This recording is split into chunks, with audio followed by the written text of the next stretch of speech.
Hey there, family and friends. Welcome to Apex Ascend, where we teach lions how to rise and roar. You are a lion yourself, so go out there and make your voice be heard.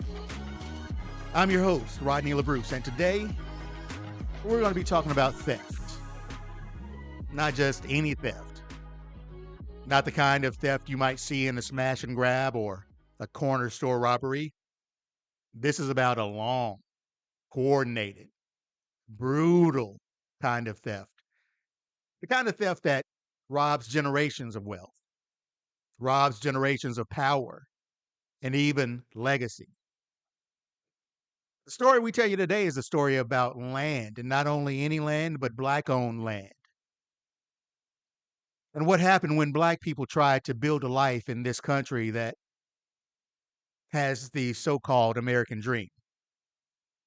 What happened to Black people when they tried to build businesses and build power structure for themselves within a system that was designed to tear it all down. Today, we tell you the story of a man named Robert Gleed, former slave turned senator and businessman, who was driven out of his home, stripped of his land, and even written out of the history books, but not anymore. Today, we talk about him and others. So let's begin. In 2001, the Seattle Times published a groundbreaking investigative series titled Torn from the Land. It was the product of an 18-month investigation by the Associated Press, and the AP dug through thousands of public records, conducted over 1,000 interviews, and they uncovered something many Black families already knew. Y'all, we were robbed. The series documented 107 specific cases across 13 southern and border states where Black landowners that were farmers, business owners, all families were forced off their land through measures of intimidation, fraud, legal loopholes, and y'all, even outright violence. We're talking about 24,000 acres of land and 85 smaller properties. Now, all of that would be worth tens of millions of dollars. All of this was stolen and absorbed by white individuals, families, and even corporations. In some cases, it was government officials who pushed the theft. In others, it was mobs. But the result from either case was the same. It was us, our Black families, that lost land, wealth, and the future that land could have secured. So here, let me be real clear on Apex Ascend. This wasn't history. It wasn't ancient history. One of these cases in the series took place in 1964. This was when the state of Alabama sued two Black cousins named Lemon Williams and Lawrence Hudson, and they took their land. The courts had ruled against them despite clear evidence that the land was actually theirs. So, no, this isn't about the past. This isn't about ancient history. This is about the system. And today, that system brings us to Robert Gleed. Robert Gleed was born into slavery around 1836 in Virginia. And at the young age of 17, he escaped to Mississippi. He was following the woman that he had fallen in love with. But freedom for Robert didn't last very long. He was captured and auctioned off in Columbus, Mississippi. He refused to name his former owner, and that stubborn resistance that he had would define. After emancipation, Gleed did what many formerly enslaved people did. He started building, because that's what we do. We're not lazy. We're not dumb. We're builders. We take nothing and make it into something. So he opened a general store. He bought land, nearly about 300 acres of it. He owned multiple lots in the city of Columbus, a large home and a thriving business. He was the president of the Mercantile Land and Banking Company, and he was the head of the Chamber of Commerce.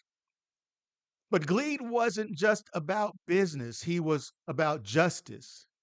So he was elected as a city alderman, and in 1970, he became a Mississippi state senator. He even testified before Congress about planned violence in Mississippi. In a state that was still reeling from the Civil War, that made him a target.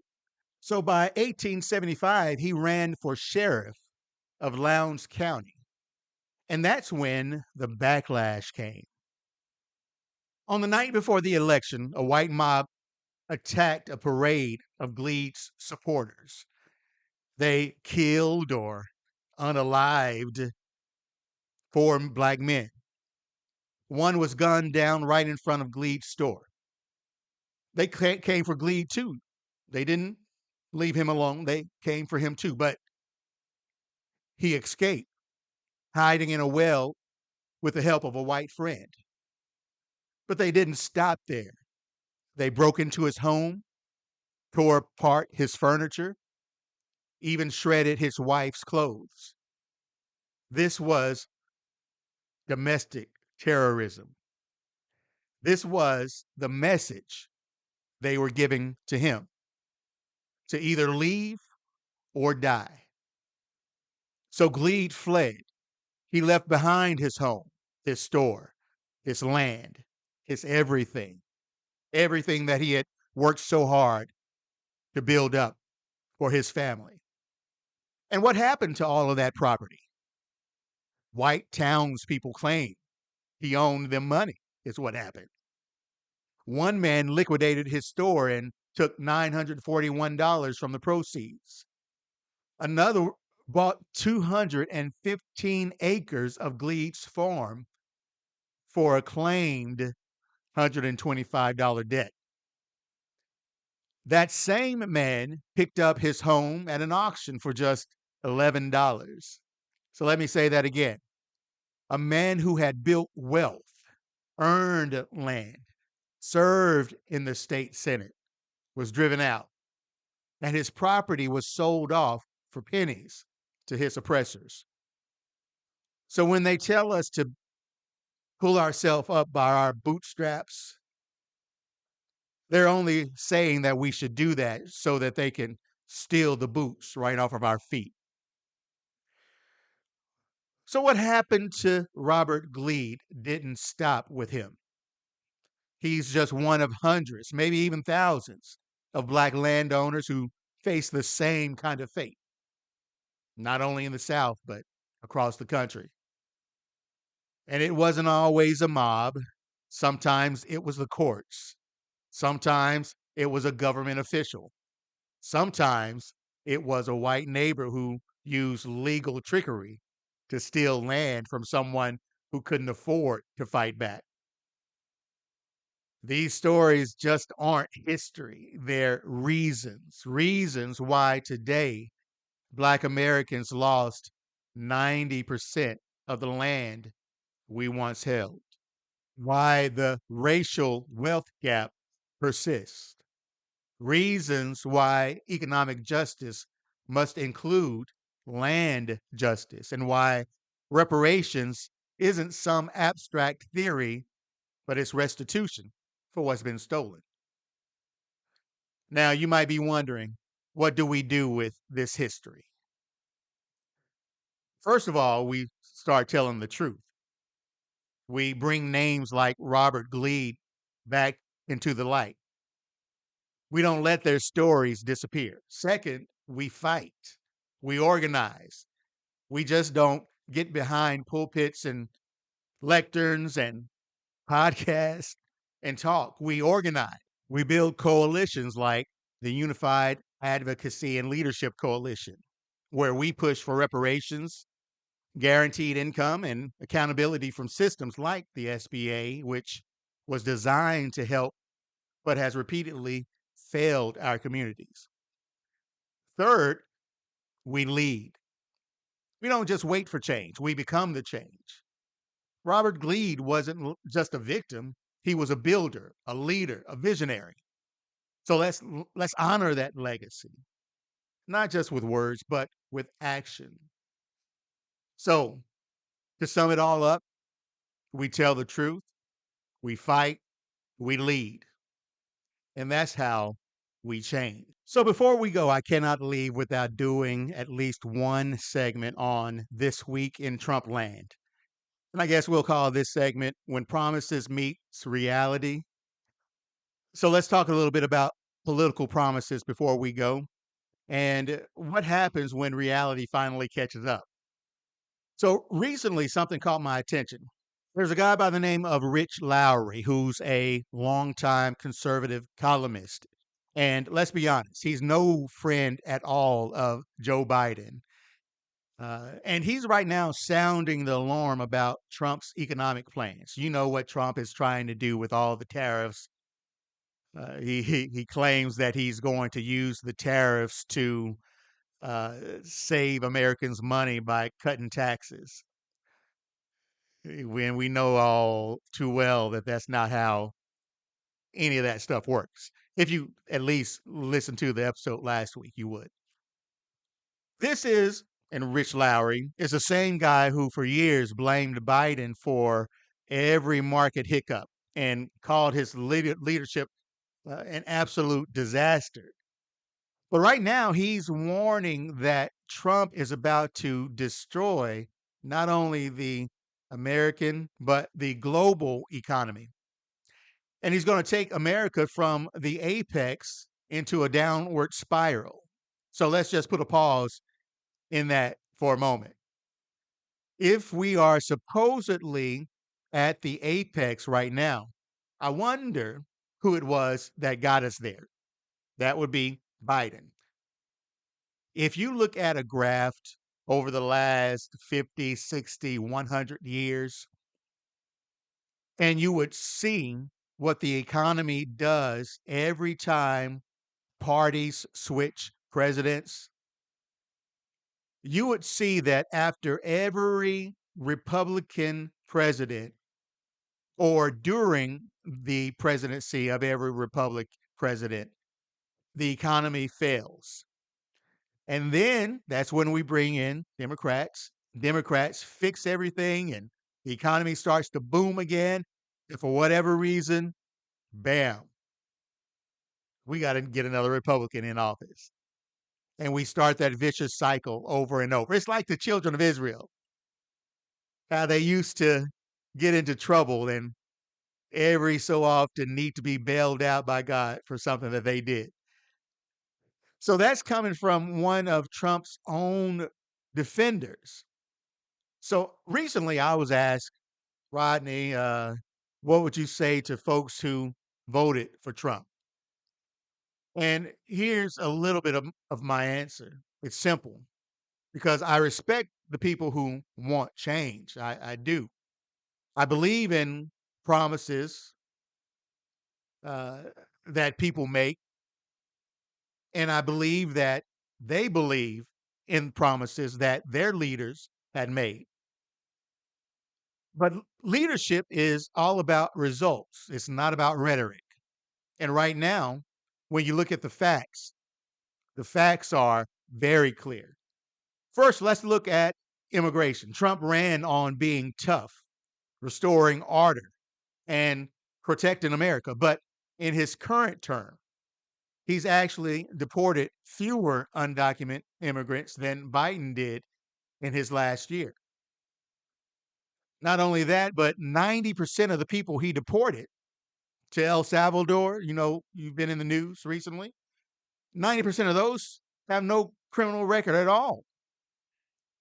One of those people that's been really in the news lately, Kilmar Abrego Garcia, was a lawful permanent resident, a green card holder with no criminal record at all, who was living in Maryland. And he was wrongly deported. thrown into one of the world's largest prisons. And even after the Supreme Court ordered his return, the Trump administration refused. Now, that's not law and order, that's lawlessness. So Biden deported more, but he did it the right way. He did it through the courts. Second is the spending and the deficit and the economy. Trump promised to cut inflation day one. He promised to cut spending and bring fiscal discipline to the government. But what's really happened? What's the actual results? So, in just a few months, his administration has run up the second highest deficit in U.S. history. And the projection for the next few months, to include the first 6 months of his presidency, the projection of that deficit is $1.3 trillion. That's a $1.3 trillion deficit in 6 months. So, needless to say, federal spending is up, not down. So, where are the savings? Where is the discipline? Most importantly, where's the plan? You've all seen what the market is doing. You all seen what the bond market is doing. You all have seen what the dollar is doing, and none of these things are good. You have China, because of the tariffs that have been placed on the entire world, now reaching out to European countries, making deals to fill in the gap where the United States has left off. You even have China reaching out to South Korea and Japan, making deals. Now, get this, and this is a national security issue. Japan is where we keep our largest fleet of Navy uh, uh, instruments so that we can roam the South Pacific and make sure we are a force there. So when you think about these tariffs and what it is doing, it's not clearing up some sort of trade deficit. But what it is creating an issue with our allies on many different fronts. And all of these fronts include some sort of national defense mechanism that we need globally to protect ourselves and our friends as well. So, to my friends and neighbors who voted for Trump, you bought the promise, I get it, but we have to start looking at the results. Even Trump's own supporters are warning us about what's coming next. This is about facts, not feelings. It's about accountability, not personality. And that's the kind of leadership we need. Results, not rhetoric. Thank you for joining us today on Apex Ascent. If you found this episode moving in any way or even maddening, share it. Tell someone the name, Robert Gleed. Read the Torn from the Land series from the Seattle Times. And stay with us at Apex Ascend as we spotlight these stories, as we organize for solutions, and as we work together to build the future that they tried to steal from us. Until next time, keep rising, keep roaring. Let those voices be heard. I'll holler.